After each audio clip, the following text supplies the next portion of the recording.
ദിവ്യ ദിവാകരൻ, സജി നന്ദിയായിട്ട് പറഞ്ഞുകൊണ്ട് ഈ കഴിഞ്ഞ വർഷങ്ങളൊക്കെ പറഞ്ഞുകൊണ്ടിരിക്കുന്ന കാര്യം തന്നെയാണ് സജി നന്ദിയായിട്ട് പറയുന്നത്. പക്ഷേ ഞാൻ ചോദിക്കുന്ന വിഷയം, ഞാൻ നേരത്തെ പറഞ്ഞു വന്ന വിഷയം, നമ്മൾ ഒരല്പം മുമ്പ് കണ്ടത് പാലക്കാട് നിന്നുള്ള രാഹുൽ മാങ്കൂട്ടത്തിൻ്റെ വിഷയമാണ്. ഈ ട്രെൻഡ് തുടങ്ങി വെച്ചത്, ഇങ്ങനെ ഒരു ട്രെൻഡ് തുടങ്ങി വെക്കാൻ, അതായത് ഇതിനു മുമ്പും പീഡന കേസുകളൊക്കെ വന്നിട്ടുണ്ട്. പ്രതികൾക്ക് ഇതുപോലെ ഇറങ്ങി നടന്നാൽ കയ്യടി കിട്ടും, ഞങ്ങൾക്ക് ആളി കത്തിക്കാം, സൈബർ സമൂഹത്തിൽ ആളി കത്തിക്കാം, എല്ലാ അതിജീവിതകളും പേടിച്ചു പിന്മാറും, അല്ലെങ്കിൽ ഭാഗ്യലക്ഷ്മിയെ പോലെ പിന്തുണയ്ക്കുന്നവരെ ചവിട്ടി പുറത്താക്കാനുള്ള ധൈര്യം കിട്ടും എന്നൊക്കെ പറയുന്ന ഒരു ട്രെൻഡ് തുടങ്ങിക്കൊടുത്തത് നടി ആക്രമിച്ച കേസിലെ ഈ വിഷയമാണ്. അതാണ് ഇപ്പോൾ ഒരു സിനിമയിലെ ഡയലോഗ് വരെ ആഘോഷിക്കുമ്പോൾ സിനിമയല്ലേ എന്ന് ശ്രീ സജി നന്ദിയായിട്ട് ചോദിക്കുന്നു. എവിടേക്കാണ് ഇത് പോകുന്നത്? ഇനി ഒരു പരാതിയുമായിട്ട് ആൾക്കാരെങ്ങനെയാണ് വരിക? ദിവ്യ, ആ പോസ്റ്റ്, മോഹൻലാൽ ഈ പോസ്റ്റ് ഷെയർ ചെയ്തപ്പോൾ ദിവ്യ തന്നെ അവിടെ പോയി കമന്റ് ഇട്ടിട്ടുണ്ട്. പ്രേക്ഷകർ ഈ സജി നന്ദിയായിട്ട് പറയുന്നത് പോലെ അങ്ങനെയാണോ ചിന്തിക്കുന്നത്? നമ്മളവിടെ കണ്ടുകൊണ്ടിരിക്കുകയാണ് എങ്ങനെയാണ് പ്രേക്ഷകരുടെ പ്രതികരണം വേണ്ടത്. നേരത്തെ പറഞ്ഞ പോലെ 8 പടം വന്നിട്ടുണ്ടെങ്കിൽ 8 നിലയിൽ പൊട്ടിയിട്ടുണ്ട്. പ്രേക്ഷകരുടെ കോടതിയിൽ ഏത് തരത്തിലാണ് വിധി വരുന്നത് എന്ന് കണ്ടുകൊണ്ടേയിരിക്കുകയാണ്. എനിക്ക് തോന്നി, ഞാൻ ഇതിൽ കുറെയൊക്കെ പോസിറ്റീവായിട്ട് കാണുന്ന ഒരു വ്യക്തിയാണ് കേട്ടോ. ഇപ്പൊ നമ്മള് ദിലീപിന്റെ പ്രകടനം കണ്ടു. ഈ കീഴ്ക്കോടതിയുടെ വിധി വന്നതിന് ശേഷമുള്ള അയാളുടെ ഒരു ബോഡി ലാംഗ്വേജും അയാളുടെ സംസാരവും, ഈ ലോകം കീഴടക്കിയ പോലത്തെ ഒരു അഹങ്കാരവും, ആ കിട്ടിയ അവസരത്തിൽ തന്നെ മഞ്ജുവിന്റെ തലക്കടിക്കാൻ ഉപയോഗിച്ച വാക്കുകളും ഒക്കെ നമ്മൾ കണ്ടു. അതേപോലെ തന്നെ ഇന്ന് രാഹുൽ മാങ്കൂട്ടത്തിന്റെ വന്നിട്ട് ഒരു പെർഫോമൻസ് ആണ് അവിടെ. ഇത്രയും നാൾ ഒളിച്ച് പേടിച്ച് മുങ്ങി നടന്നവരാണ്, എന്നിട്ട് ഇന്ന് വന്നിട്ട് ഭയങ്കര മീഡിയയുടെ മുന്നിൽ ഒരു ഷൈൻ ചെയ്യലാണ്.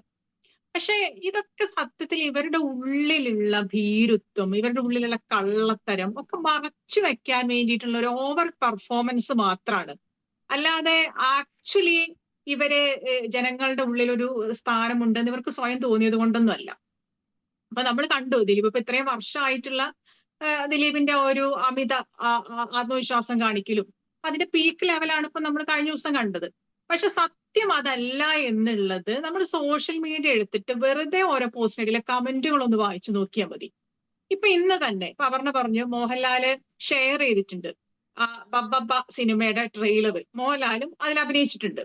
അതിന്റെ അടിയിലുള്ള കമന്റുകളൊന്ന് വായിച്ചു നോക്കൂ. എത്രത്തോളം ചീത്ത വിളിച്ചുകൊണ്ടാണ് ആളുകൾ, സാധാരണ മനുഷ്യർ കമന്റ് ചെയ്തിരിക്കുന്നത്. ദിലീപിന് മാത്രമല്ല, പേട്ടന് മാത്രമല്ല, ഏട്ടനും നല്ല ചീത്ത കേട്ടിട്ടുണ്ട്. പലരും പറയുന്നുണ്ട് മോഹൻലാലിനോട് റെസ്പെക്ട് ഉണ്ടായിരുന്നു, അത് ഇതോടുകൂടി പോയി. ഇത് തുടരാനാണ് പരിപാടി എങ്കിൽ ദിലീപിനെ മാത്രമല്ല മോഹൻലാലിനെ ഞങ്ങൾ സംസാരിച്ചപ്പോൾ ഞാൻ ഇടപെട്ടിട്ടില്ല. മിസ്റ്റർ സജി, ഞാൻ സംസാരിക്കുമ്പോൾ നിങ്ങൾ ഇടപെടാൻ പാടില്ല. സജീവമായിട്ട് സംസാരിച്ചപ്പോൾ ഞാൻ ഇടപെട്ടിട്ടില്ല. ഞാൻ സംസാരിക്കുമ്പോൾ നിങ്ങൾ ഇടപെടണം. മറുപടി പറയാം. നിങ്ങളായിട്ടില്ല കേട്ടോ.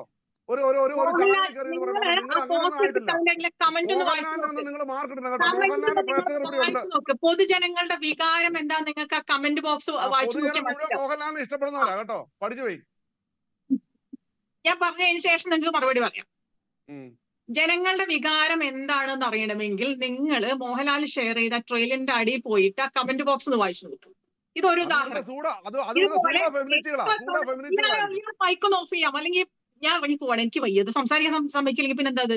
സജി നന്ദിയായിട്ട് ദിവ്യ പറയട്ടെ, ഇല്ല 30K ആണ് ലൈക്ക് വന്നിരിക്കുന്നത്. 30K 21 മണിക്കൂർ, ഒരു ദിവസമായിട്ടില്ല. ഞാൻ ഏകദേശം പറയാം, 30K ലൈക്കാണ്. അതിലൊരു 3500 കമന്റിനകത്തും കാണില്ല എന്ന്. മോഹൻലാലിനെ പോലെ ഈ ഇങ്ങനെ സമൂഹ മാധ്യമങ്ങൾ, അദ്ദേഹത്തിന്റെ അഡ്വർടൈസ്മെന്റ് പോലും ആ രീതിയിൽ ഷെയർ ചെയ്യപ്പെട്ട ഒരു കാലത്താണ്. ലാലേട്ടാ മാപ്പ്, ഞങ്ങൾ ഈ സിനിമ കാണില്ല എന്നാണ്. സജി നന്ദിയായിട്ട് താങ്കൾ തന്നെ ഒന്ന് കണ്ടു നോക്കൂ. മോഹൻലാലിന് സിനിമയുടെ താഴെ പോലെ താങ്കൾ ഈ പറയുന്ന സ്നേഹവും ബോധ്യവുമാണ് ജനങ്ങൾക്കെങ്കിൽ ഇതല്ലല്ലോ വരേണ്ട കമന്റ്. ആ കുട്ടി പറഞ്ഞപ്പോ ഞാൻ ഇടപെടാൻ ഞാൻ മനസ്സിലാക്കി. പക്ഷേ ഞാൻ ഇടപെട്ടത് ആ മോഹൻലാലിനെ താറടിച്ചോ കാണിക്കേണ്ട കാര്യമില്ല. കാരണം പ്രേക്ഷകരെ ലക്ഷങ്ങൾ തീരുമാനിക്കുമ്പോൾ ഈ പടം ഇറങ്ങുമ്പോൾ കണ്ടോ, നിങ്ങളിവിടെ കാണണം കേട്ടോ. ഇനി പറഞ്ഞ കുട്ടി ക്ഷമിക്കുക എന്നെ ഇടപെട്ടതിന്. പടം ഇതുപോലെ ഒരുപാട് പടങ്ങൾ ദിലീപിന്റെ 8 വർഷം ഇറങ്ങി. ഇതൊക്കെ ഭയങ്കര വീരവാദം അടിച്ചുകൊണ്ട് തന്നെയാണ് ഈ സിനിമകളൊക്കെ പുറത്തിറക്കിയത്. എന്നിട്ട് എന്തുണ്ടായി? 8 നിലയിൽ പൊട്ടി. അതേ അനുഭവം തന്നെയായിരിക്കും. ഇതെന്താ ബോംബ്, എന്തൊക്കെയോ ക്യാരക്ടർ, ബോംബും തോക്കെന്നൊക്കെ പറഞ്ഞിട്ടുള്ള പേരുകളിലാണ് ക്യാരക്ടേഴ്സിന്റെ പേര് തന്നെ. അതേപോലെ തന്നെയായിരിക്കും. 8 നിലയിൽ പൊട്ടും, ബോംബ് പൊട്ടുന്ന പോലെ പൊട്ടും, ഒരു സംശയവുമില്ല. കാരണം ഇതുവരെയെങ്കിലും ദിലീപിനോടൊരു മൃദു സമീപനം ഉണ്ടായിരുന്ന മനുഷ്യര് പോലും അതിരൂക്ഷമായിട്ടാണ് ഇപ്പം പ്രതികരിച്ചുകൊണ്ടിരിക്കുന്നത്. പലരും, ഞാൻ ഇത് ശ്രദ്ധിച്ചു, പലരും സൈലന്റ് ആയിട്ടിരുന്ന ആൾക്കാർ വരെ ഇപ്പൊ കമന്റ് ബോക്സിൽ പോസ്റ്റ് തന്നെ ഇടുന്നുണ്ട്. ദിലീപിനെ നമുക്ക് ഇന്ന് മുതൽ ബഹിഷ്കരിക്കണം, ദിലീപിന്റെ സിനിമകൾ കാണേണ്ടതില്ല എന്നൊക്കെ പറഞ്ഞിട്ട് ഭയങ്കര ശക്തമായിട്ടുള്ള ഒരു കൂട്ടായ്മയൊക്കെ സോഷ്യൽ മീഡിയയിൽ ഉണ്ടായി വരുന്നുണ്ട്. അത് നമുക്ക് സിനിമ ഇറങ്ങി കഴിയുമ്പോൾ നമുക്ക് കാണാം. ഇത് വിജയിക്കോ പൊട്ടോ എന്നുള്ളത് നമ്മൾക്ക് ഇവിടെ തന്നെ ഉണ്ടല്ലോ, നമുക്ക് കാണാം. അപ്പൊ മോഹൻലാല് തുടക്കത്തിലൊക്കെ നമുക്ക് തോന്നിയിട്ടുണ്ട് ഒരു കുറേയൊക്കെ ഒരു നിഷ്പക്ഷമായ സമീപനം, അങ്ങനെ എന്താണ് പച്ചയ്ക്ക് പ്രതിയുടെ സൈഡ് പിടിക്കാത്ത ഒരു സമീപനമൊക്കെ മോഹൻലാൽ ആദ്യമൊക്കെ സ്വീകരിക്കുന്ന പോലെയാണ് നമുക്ക് തോന്നിയിട്ടുണ്ടായിരുന്നത്. മഞ്ജു വാര്യരെ സപ്പോർട്ട് ചെയ്യുന്നു, മഞ്ജു വാര്യർ കൂടെ സിനിമയിൽ അഭിനയിക്കുന്നു. പക്ഷെ പിന്നെ വന്നപ്പം എനിക്ക് തോന്നുന്നു ഈ വിധി, എന്താണ് വിധി വരാൻ പോകുന്നതെന്ന് ഇവരൊക്കെ മുൻകൂട്ടി അറിഞ്ഞു എന്നാണ് എനിക്ക് തോന്നുന്നത്.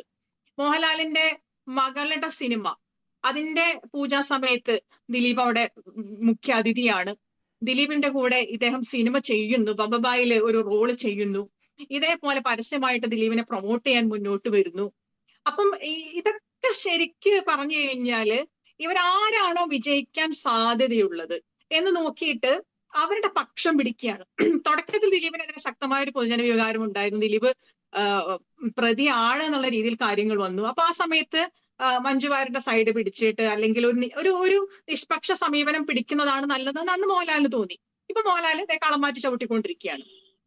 ഇത് നമ്മളിപ്പോ അമ്മ എന്നുള്ള ഒരു സംഘടനയായിട്ട് മാത്രം എടുക്കാതെ ഇൻഡിവിജ്വലി ഇവരെ ഓരോരുത്തരെ എടുത്തു കഴിഞ്ഞാൽ പോലും ഇവരുടെ ഒക്കെ ഇരട്ടത്താപ്പും വളരെ പ്രകടമായിട്ട് മുന്നോട്ട് വരും. മമ്മൂട്ടി നോക്കും, മമ്മൂട്ടി ഏത് പരിപാടിക്ക് കണ്ടാലും പരസ്യമായിട്ട് തന്നെ ദിലീപിനെ ആശ്ലേഷിക്കുന്നു, കെട്ടിപ്പിടിക്കുന്നു, വർത്താനം പറയുന്നു. ഞാനിപ്പോ അങ്ങനെ ആലോചിച്ചിട്ടുണ്ട് കേട്ടോ. ഇത് കാണുന്ന ഈ അതിജീവിതം ഇത് കാണുമല്ലോ, അപ്പൊ അവരുടെ മനസ്സിലുള്ള വികാരം എന്തായിരിക്കും, അവരുടെ മനസ്സിൽ തോന്നുന്ന ഒരു വേദന എന്തായിരിക്കും? മിനിമം അതെങ്കിലും ഈ സൂപ്പർ സ്റ്റാറുകൾ എന്ന് വിളിക്കപ്പെടുന്ന ഈ നടന്മാർക്ക് അതെങ്കിലും ഒന്ന് ചിന്തിച്ചുകൂടെ എന്ന് പലപ്പോഴും ഞാൻ ചിന്തിച്ചിട്ടുണ്ട്. അത് പഴയ തലമുറയിലെ മോഹൻലാലും മമ്മൂട്ടി മാത്രമല്ല കേട്ടോ. ഇന്നാള് ഒരു പരിപാടിക്ക് ഇതേപോലെ ഈ വിധിയൊക്കെ വരുന്നതിന് കുറെ മുൻപ് തന്നെ ബേസിൽ ജോസഫ്, ടൊവിനോ തോമസ്, ദിലീപ്, ഇവരെല്ലാരും ഇരിക്കുന്ന ഒരു പരിപാടിയിൽ ഒരാൾ വരുമ്പം ഒരു മര്യാദയുടെ പേരിൽ എല്ലാവരും ഒരു പങ്കെടുക്കേണ്ടി വന്നൊരു പരിപാടി എന്നുള്ള രീതിയിൽ ഷെയ്ക്കാൻ കൊടുത്താൽ മതി. പക്ഷെ ദിലീപ് വന്നപ്പോഴത്തേക്ക് ഇവരങ്ങട് നെഞ്ചോട് ചേർത്ത് കെട്ടിപ്പിടിക്കുകയാണ്, ബേസില് ടൊവിനോയും ഒക്കെ. അത് വളരെ രൂക്ഷമായി വിമർശിച്ചുകൊണ്ട് ഞങ്ങളൊക്കെ പലരും പോസ്റ്റ് ഇട്ടിട്ടുണ്ടായിരുന്നു, ഇവരിൽ നിന്നും ഇങ്ങനെയല്ല നമ്മൾ പ്രതീക്ഷിക്കുന്നത് പറഞ്ഞിട്ട്. അപ്പൊ ഇതില് പഴയത് പുതിയതെന്നുള്ള വ്യത്യാസമൊന്നുമില്ല. കുറച്ചെങ്കിലൊക്കെ ഒരു നിലപാട് ഈ വിഷയത്തിൽ എടുത്തതും ഈ ദിലീപിനോട് വലിയൊരു ആഭിമുഖ്യം കാണിക്കാതെ മാറി നിൽക്കുന്നതും എന്തൊക്കെ പറഞ്ഞാലും പൃഥ്വിരാജ് മാത്രമാണ് നടന്മാരുടെ ഇടയിൽ. ബാക്കി എല്ലാവരും ഈ പറഞ്ഞ പോലെ ഇയാളെ പേടിച്ചും ഭയപ്പെട്ടും, ഈ പറഞ്ഞയാളെ സിനിമയുടെ പേര് പോലെ തന്നെ ഭയഭക്തി ബഹുമാനത്തോടു കൂടി തന്നെയാണ് എപ്പോഴും കഴിഞ്ഞിട്ടുള്ളത്, ഇപ്പോഴും അങ്ങനെ തന്നെയാണ്. പിന്നെ അമ്മയിലെ സ്ത്രീ നേതൃത്വം ഉണ്ടായ സാഹചര്യമൊക്കെ നമുക്ക് എല്ലാവർക്കും അറിയാം. ഹേമ കമ്മിറ്റിയിൽ നിന്ന് റിപ്പോർട്ടിന്റെ ആ ചർച്ചകളൊക്കെ ഉണ്ടായിരുന്ന സമയത്ത് ഒരുപാട് വെളിപ്പെടുത്തലുകൾ പുറത്തേക്ക് വന്നുകൊണ്ടിരിക്കുകയാണ്. സിദ്ദിഖിന് രാജിവെച്ച് ഇട്ടെറിഞ്ഞ് ഓടേണ്ട അവസ്ഥ വന്നു. കാരണം അയാൾ ചെയ്ത ബ്രൂട്ടൽ റേപ്പ് പുറത്തു വരികയാണ്. അങ്ങനെ ആകപ്പാടെ നാണോ മാനോ കെട്ട് സംഘടന രാജിവെച്ചു എല്ലാവരും മുങ്ങണ്ടി വന്ന ഒരവസ്ഥ. പിന്നെ അത് പൊന്തണമെങ്കിൽ അതിനൊരു വേറൊരു മുഖം മൂടി ആവശ്യമായിരുന്നു. അതിനാണ് ഈ പറഞ്ഞ ശ്വേതാ മേനോനെ മറ്റ് സ്ത്രീകളെയൊക്കെ ഉൾപ്പെടുത്തിക്കൊണ്ടുള്ള ഒരു സ്ത്രീ നേതൃത്വം ഒക്കെ വെച്ച് അത് പയ്യെ ഇങ്ങനെ പൊങ്ങി ഉയർന്നു വന്നു. പക്ഷെ നമുക്കിപ്പോ മനസ്സിലാവുന്നു, ഈ കോടതി വിധി വന്നതോടുകൂടിയൊക്കെ നമുക്ക് മനസ്സിലാവുന്ന ഒരു കാര്യം എന്ന് പറഞ്ഞു കഴിഞ്ഞാൽ ഇത് വെറും എന്താ പറയാ, അർജുനൻ മറ്റയാളെ മുന്നിൽ നിർത്തിയിട്ട് അമ്പെയ്തു എന്ന് പറയുന്ന മാതിരി ഇവരെയൊക്കെ മുന്നിൽ നിർത്തിക്കൊണ്ട് ഇതിന്റെ പുറകിൽ കളിക്കുന്നത് ഈ പുരുഷ നേതൃത്വം തന്നെയാണ്. ദിവ്യ, അതാണ് താര സംഘടനയുടെ നിലപാട് എന്തുകൊണ്ട് വ്യക്തമാകുന്നില്ല എന്ന് ഞാൻ തിരികെത്താം. ശ്രീ ജോസ്